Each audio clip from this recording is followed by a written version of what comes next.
کیا ہوتا ہے جب ایک کرائم رائٹر کی لکھی ہوئی کہانی ایک خوفناک حقیقت بن جائے؟ آج ہم کرائم تھرلر مینیپولیٹر کے پیچیدہ پلاٹ کی گہرائی میں اتریں گے۔ یہی وہ ایک جملہ ہے جو ہمارے مرکزی کردار ارجن سیٹھی کو سمجھنے کے لیے کافی ہے۔ سوچئے، ایک ایسا شخص جو انصاف کے لیے نہیں بلکہ ایک بہترین فلمی اسکرپٹ لکھنے کے جنون میں قاتلوں کے ذہنوں کا مطالعہ کرتا ہے۔ تو چلیے اس اندھیری اور الجھی ہوئی کہانی کی گہرائیوں میں اترتے ہیں، جہاں کہانی سنانے والے اور جاسوس کے بیچ کی لکیر پوری طرح مٹ جاتی ہے اور جہاں حقیقت افسانے سے بھی زیادہ ڈراؤنی ثابت ہوتی ہے۔ تو سب سے پہلے ملتے ہیں ارجن سیٹھی سے، ایک 36 سالہ فلم ساز بننے کا خواب دیکھنے والا شخص جس نے اپنی زندگی کے 7 سال سیریل کلرز کی نفسیات پر تحقیق کرتے ہوئے گزار دیے۔ یہ تحقیق اب اس کے لیے ایک جنون بن چکی ہے۔ یہ کوئی پولیس آفیسر نہیں ہے بلکہ ایک ایکیڈیمک ہے جسے جرم کے پیچھے کی کیوں جاننے کا جنون ہے۔ لیکن جب ایک حقیقی قتل اس کے سامنے آتا ہے تو اس کی علمی دنیا حقیقت کی تلخیوں سے ٹکرا جاتی ہے۔ اور پھر کیس کا آغاز ہوتا ہے ایک ایسی دریافت سے جو رونگٹے کھڑے کر دے۔ یہ قتل ارجن کو عجیب سا جانا پہچانا لگتا ہے، جیسے اس کے اپنے کسی اندھیرے اسکرپٹ سے نکل کر باہر آ گیا ہو۔ انویسٹیگیشن تو باضابطہ طور پر شروع ہو جاتی ہے، لیکن جلد ہی یہ صاف ہو جاتا ہے کہ پولیس جو چیزیں نظر انداز کر رہی ہے انہیں صرف ارجن کی الگ سوچ ہی دوڑ سکتی ہے۔ اور یہاں سے قاتل کا طریقہ کار یعنی اس کا موڈسٹ اوپرینڈی بالکل صاف ہو جاتا ہے۔ یہ کوئی اچانک غصے میں کیا گیا جرم نہیں، یہ تو ایک بہت ہی سوچی سمجھی پلاننگ ہے، ایک ایسے شکاری کا کام جو اپنے ہر قدم کو ناپ تول کر اٹھا رہا ہے۔ ارجن فوراً اس نئے قتل کو پروانوں قصبے میں ہوئے پچھلے قتل سے جوڑ دیتا ہے۔ اس کی ریسرچ یہی کہتی ہے، اور وہ پولیس کو خبردار کرتا ہے کہ ان کا سامنا ایک ممکنہ سیریل کلر سے ہے جو پھر سے وار کر سکتا ہے۔ ارجن کا فلسفہ سادہ ہے، قاتل کو پکڑنے کے لیے اس کے دماغ سے کھیلنا ہوگا۔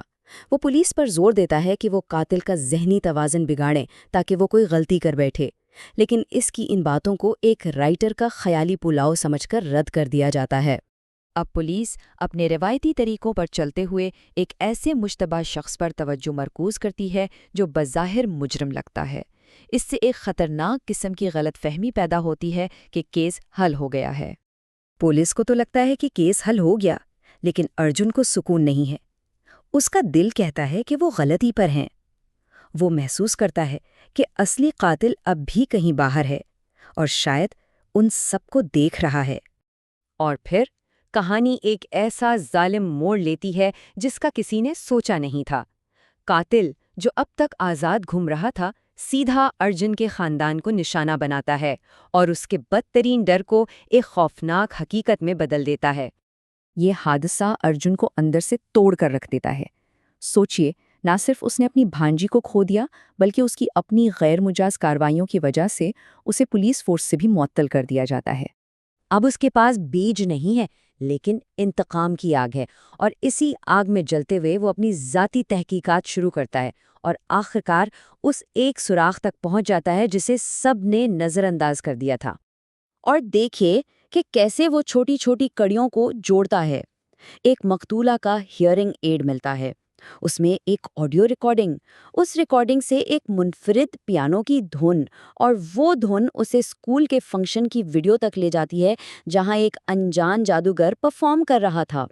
تو اصل پیٹرن یہ تھا، میجک شو ایک بہانہ تھا، ایک چال تھی، معصوم بچیوں کا اعتماد جیتنے کا ایک طریقہ تاکہ انہیں اغوا کرنا آسان ہو جائے۔ اور پھر آتا ہے سب سے بڑا، سب سے چونکا دینے والا انکشاف۔ وہ جادوگر کوئی بوڑھی عورت نہیں بلکہ ایک نوجوان لڑکا ہے جو ایک ڈراؤنی حد تک قائل کر دینے والے بھیس میں تھا۔ تو قاتل کی پہچان تو ہو گئی، کرسٹوفر، لیکن اب سب سے بڑا سوال، اس نے یہ سب کیوں کیا؟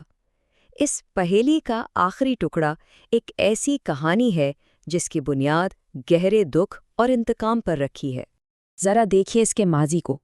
12 سال پہلے کرسٹوفر، جسے ایک عجیب بیماری تھی، اسے اس کی پسند کی لڑکی صوفیہ مسترد کر دیتی ہے۔ وہ غصے میں صوفیہ کا قتل کر دیتا ہے۔ اس کی ماں ایگنس الزام اپنے سر لے لیتی ہے، اور جب وہ سالوں بعد رہا ہوتی ہے تو ایک حادثے میں مر جاتی ہے۔ اور یہاں سے کرسٹوفر اپنی ماں کا روپ دھار لیتا ہے اور اس کے قتلوں کا سلسلہ شروع ہوتا ہے۔ اور اس کا یہ ٹھنڈا کر دینے والا اعتراف اس پوری نفرت کی وجہ بتاتا ہے۔ وہ اس خوبصورتی اور جوانی کو تباہ کرنا چاہتا تھا جو اسے خود کبھی نہیں مل سکی۔ اس کے جرم اس کی حسد سے پیدا ہوئے تھے۔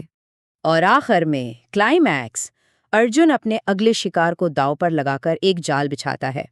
اب وقت ہے اس مصنف کا اس حقیقی زندگی کے عفریت سے آمنے سامنے ہونے کا جس کے بارے میں وہ سالوں سے صرف پڑھتا اور لکھتا آیا تھا۔